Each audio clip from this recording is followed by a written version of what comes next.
Turning now overseas to the Russian war with Ukraine. Ukraine's president declaring that he will reclaim all territory seized by the Russians. Well, meanwhile, officials from the International Atomic Energy Agency have arrived in Ukraine's capital. This as they prepare to head to the nuclear power plant that's been under repeated attack. ABC's Ike Jachi is following the story.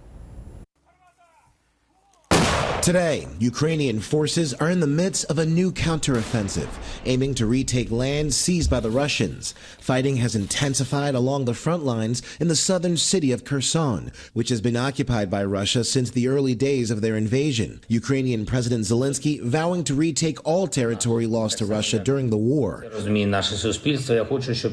He defiantly says, "I want the occupiers to understand it too. There will be no place for them on Ukrainian lands." Russia's semi-official news agency Interfax claiming Ukraine's counteroffensive is failing and that the Ukrainian military has already suffered hundreds of losses. Meanwhile, Russia is expanding attacks across the country, now with help.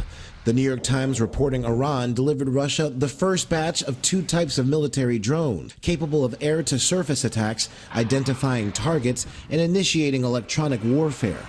Russia's military accused of firing missiles at a residential area in Mykolaiv, killing at least 2 people. And in the northeast, in Kharkiv, Russians striking the heart of the city. New reports say that Russian President Vladimir Putin is trying to ramp up his military, aiming to add as many as 137,000 troops.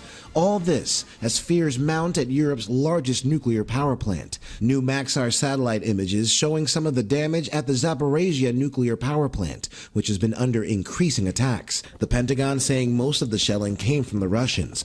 The White House calling for a preemptive powering down of the site's nuclear reactors and for demilitarizing the area. President Zelensky is meeting with inspectors from the International Atomic Energy Agency in Kyiv. They're preparing to assess the situation at the nuclear power plant. Ike Jachi, ABC News, Washington.